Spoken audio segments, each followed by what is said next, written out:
Eto mga babayan ha. Nandito na po tayo sa likod ng bahay ni Tatay Digong yan, no? Di ba? Sayang hindi na po tayo nakakapag-live.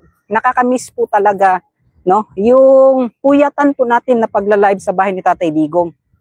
Yan. So dito, oh. So may mga nagbabantay dito eh. Yan. At least po nakita ninyo, no? Yung bahay ni Tatay Digong dito sa likod.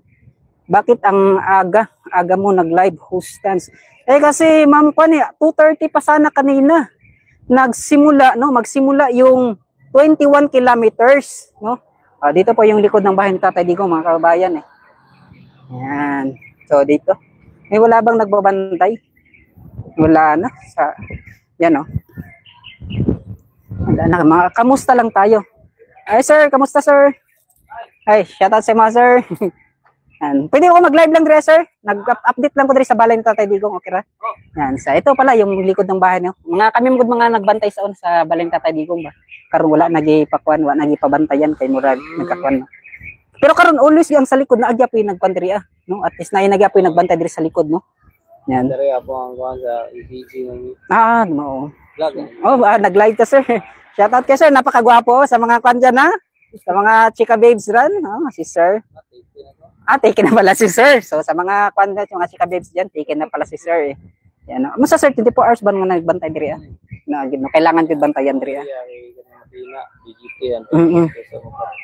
Yeah. So ito na, nakakamiss po talaga dati mga kabayan, yung dito kami, 24 hours din kami nagbabantay sa bahay ni Tatay Digong, doon sa unahan, no, at dito sa likod, tapos sa bahay ni Kong Pulong, sa bahay ni Miro Baste. Ito, 93 viewers lang sir sa YouTube sir. So, bakit ang aga yan? Shout out, no? Jima Modelo. Elizabeth Opinion, shout out sa iyo, ma'am. Yan, shout out kay sir. And ikaw sir, yung pan ka ba dito? Lagi kang ikaw yung na-assign dito? Yan, Sir, anong masasabi natin kay Tatay Digong, sir? Si Tatay Digong, update pa sa dahig. Tapos, ang update sa kanya, hindi pa, parang malabo pa siya makauwi. Ay sir, na nagtanong dito eh. Bininta na ba bahay ni Tatay Digong, sir? Sabi ni pagka nalaman ni Tatay na ibininta, parang pinigilan niya kaya tinanggal yung signboard na for sale. Pero sa iyo sir, sino ba yung naglagay ng for sale ngayon? Bakit may nakalagay na for sale? Parang si Ma'am Hanilet kasi parang siya ba naawa siya kasi magulo yung madaming naging issue. Kumurag wala niya yung napuggan, no? Ang iyang kondibati siguro niya nung nabot. Nang emotional lang man siya kay normal di. Pero sa mo sir, kailangan ba ibalik niya or kailangan nga dira na lang siya? Depende na yun sa lahat ng pamilya na. Kaya ikaw na personal na. Hindi kita mahimasok about sa mga anak. Pero wingon ko, tipo ko kastorya nga dili or baligya guys, personal na laman ng kuan. Pero sa imong kuan sir, Duterte gid da. Kami kung sa PNP mi dapat magkuan. Dili mi nan partisan si partisan mo gid no. So, pero kung naman ko sa personal siguro magkabalo siguro ta kinsa. Di na lang ingon ko ang kakinsa gyud, di ba? Partisan para walay ko. Lisod na lang no kay labi na may mga issue about sa mga PNP karon katong natanggal, di ba? Namurag nato natanggal kay tungod nag-comment lang. Comment na sir, okay. Partisa sila pa dala Jimmy Dapigan. Wala kita pigan. Pero kung naman yun sa personal, mo na lang to. Bitaw. Yan mga kababayan dapat po talagang wala pong kinakampihan ng mga politika kasi neutral. Sama ang kalinaw lang yun, security sa tao nga orderly lang sa orderly sa community ra jud. Pero sir, sa imo sir, unsa may na mga nakita nimo nga nabuhat sa mga Duterte diri sa atong dakbayan? Sila man jud dahilan na progress ng Davao no. Itong una pa man pero magayang nakadawog siya siguro presidente tungod sa iyang performance sa Davao ba. Maski mayor gani no, masi wala siya diri ang kampanya pero landslide gihapon. Pero dito na siguro politika. So part po nga sa mga politika ngayong no. So, basta ang mga PNP is non-partisan yun. So di ba mga kababayan dapat po ay neutral po talaga yung mga ginagawa ng mga national yamin. Wala Pero may katong gidapidan. nakita nimo sir, di ba nakita nga katong murag kuan gani murag nakasuhan nga kuan murag gitanggal ata to katong sa Luzon na to siya, murag nag-comment lang siya about sa katong nahitabo kay Tatay Digong. Ito inciting Inciting sedition sedition, man no? daw yung kaso. Pero tama na Siguro to sa na mga sa mga nabuhian po na medyo Bitaw, no? sobra rapot. Pero siyempre kita kay freedom of expression na siya pero sa ayon na maguna boundary report. Siguro na ay nakita siya pero lagi. So medyo dapat kung freedom of expression na pa boundary Bitaw, sa tama. So, yun mga kababayan, no. Salamat yun no, Ma'am Corazon Pensona yan. Sa mga nagtanong pala kay Sir, taken na po daw si Sir ha. Pasensya na po mga kababayan natin, mga FWs natin diyan. Ikalima na daw taken si Sir. Yan. Joke lang. Gwapo ni Sir. Yes, Ma'am Atining, napakagwapo ni Sir. Oh. Yan. Parang nasa mga 29 years old pa lang ata si Sir. Oh, wala ko.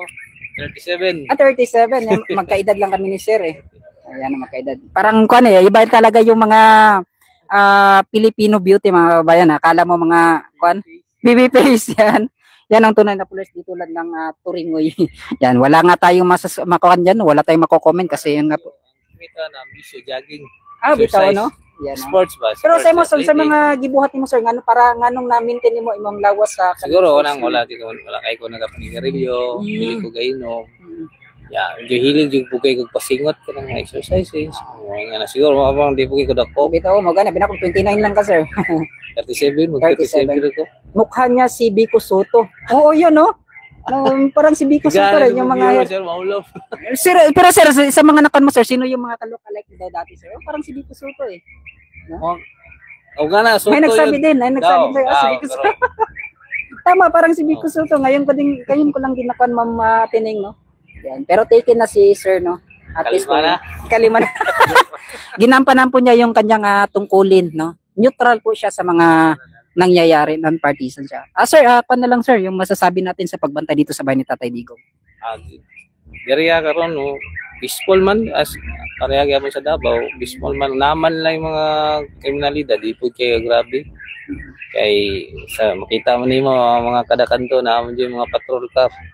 Lahi gyud sa Davao pag kay diriya ang PNP diri disiplinado jud.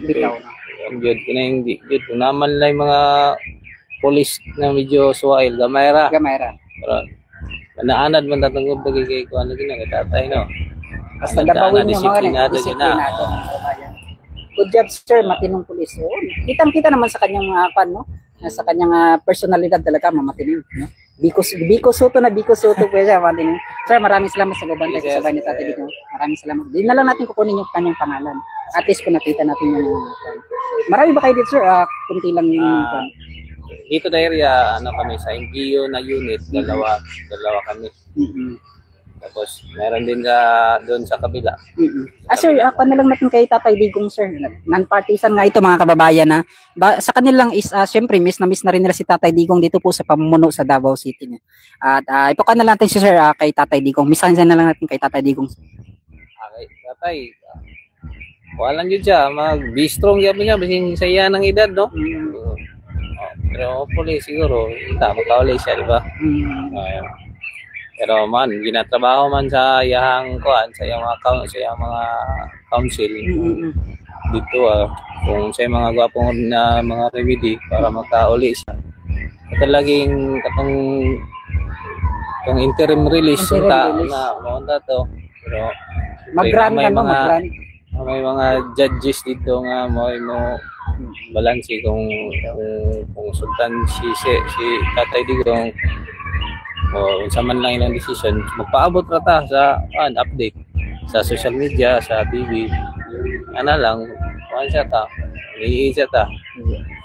Yan mga kabayan na sabi ni Sir kwan lang siya yung kanyang gusto lang ay yung kumbaga kwan na lang natin no yung kay Attorney Kaufman no sanang kabo ay magampanan po ni Attorney Kaufman yung kanyang responsibilidad bilang attorney no na sana ay makawin na daw sa Tatay Digong. So, yun sir, maraming salamat sir. Maraming salamat. Ay, shoutout sa mga kanina sir, mga kaubanan mga pulis. Shoutout ko sa mga taga Mobile Patrol Unit, sa mga mother unit na DCPO, mga personnel, sa pamilya. Thank you na si sir, pasensya na kayo mga kabayan ha. Biko Soto ng Davao City mga kabayan. Sir, maraming salamat sa pagbabantay. Yan. Thank you, sir. Yan. Thank you. Ayan. So, yung mga babayan, dito po tayo sa bahay ni Tatay Digong. Yan. Yes, sir. May buntag. Yan. So, dito sa likod, no, sa bahay ni Tatay Digong. Nakakamiss po dito eh. No, dati kami ni Padrones, ni Sir Coop. No, dito kami dati, no. Tawag nito, nagbabantay rin mga kababayan eh, no? Yan. So dito po sa likod yan sa bahay ni Tatay Digong. Yan. Ingat ka sir, buutan ra ba? Oo. Ma'am Teresita, kitang-kita po talaga sa kanyang mga sinabi din sa kanyang mukha, no? Yan, no. So dito nagbabantay sa bahay ni Tatay Digong yan. Talagang binabantayan, no? Yan, may mga kwan diyan, yan, no. May mga mobile patrol group, no? Mobile patrol car po na nandito. Yan, sa likod po ng bahay ni Tatay Digong. So at least, no, ay mga nagsabi na napakaaga ko daw. Kasi alas 2:30 pa po mga kabayan eh. Yung event po sana ngayon. Kaso kaninang alas 2:30, umulan po. Kaya ay alas 3:30 na po tayo nakapunta dito. No? Dito, no, sa likod ng bahay ni Tatay Digong. Dami naman mga pulis na di nagpabayad, not same kay Tore. Tama po, Ma'am Jonalyn, no? Hindi po lahat, no, hindi po natin kailangan husgahan po yung lahat po ng mga pulis. Kasi yun nga po, nakadepende yan kasi sila sa utos po ng sa taas, no? Kasi wala na sila magawa eh, no? Yung sa kanila naman ay gugustuhin man nila kung ano po yung mga utos ng nasa taas, yun po yung kanilang sinusunod. Kaya nga ay wala na sila magawa eh. Gustuhin man nila or hindi, kung ano po yung utos, no? Yun na yun, mga babayan. Kaya wag nating husgahan yung mga ibang pulis na yun, gumagawa ng ano, ganyan. So, dapat po mga kababayan, no, maging kwan po tayo sa ibang mga pulis kasi alam naman natin, no, nasasaktan din yan sila. Sa lahat po ng mga batikos na binabato po sa lahat po ng mga kapulisan. Kasi nadadamay yung iba eh. Yan mga kababayan, no. So, at least, di ba, nakuha natin si Sir. Maraming salamat kay Sir, no, sa pagbabantay po niya sa bahay ni Tatay Digong at sa kanya mga kasamahan. Na maraming salamat. Yan. So ito, yan, no.